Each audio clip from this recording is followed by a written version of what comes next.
The late President Mwai Kibaki was mourned as a peace-loving leader who held the country together at a time the nation was on the brink of a breakdown. Former Prime Minister Raila Odinga said President Kibaki took charge of his team during the peace talks at the height of post-election violence and stabilized the country. While leaders who worked with the late president credited him for transforming the country's economy, with Deputy President William Ruto describing him as the best president the country has ever had. Samogina has more.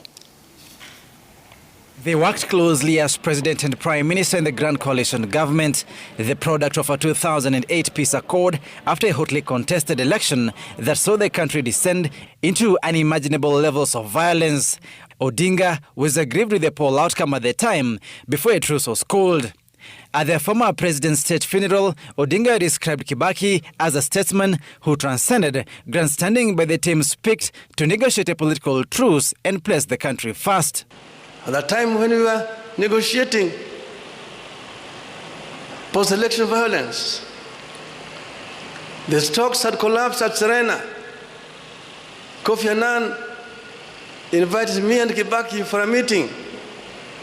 We sat in the office of the president. We talked and talked. In the end, I said, I'm ready to come down to this point. This is the minimum. And Kibaki then agreed. So when we agreed, we shook hands. After shaking hands, the other people now wanted to come into the room to try to persuade him not to agree. He told them to memaliza kila kitu. Odinga said President Kibaki bypassed his lieutenants who were keen to frustrate the talks. And with that, Kenya outlived the violence, and as President and Prime Minister, it was time to rebuild the nation and put it back into a growth trajectory. We came out and shook hands with Mwai Kibaki, and he kept those words. There were differences sometimes in the course of running the government, but all of them were able to resolve them amicably. The country's third president was described as the most outstanding head of state the country has ever had, with his stance against corruption winning praise. When the history of Kenya is written, Mwai Kibaki will not fit into paragraphs. I don't think he can fit into chapters. We might need a separate book for Mwai Kibaki. The biggest enemy of corruption, Mwai Kibaki. And nobody is indispensable when it came to issues of corruption. He was equally praised for his contribution in the education and infrastructure sectors. He laid a firm foundation, both in education,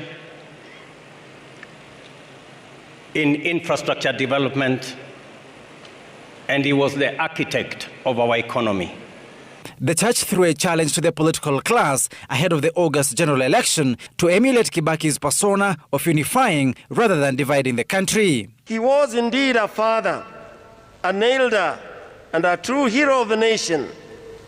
He leaves us as a true legacy of statesmanship that was above ethnicity and favoritism, and always portrayed decency and respect for others in his political style.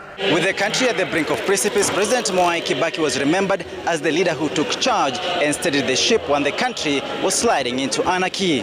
Samogina, Citizen TV at the Nyayo National Stadium, Nairobi.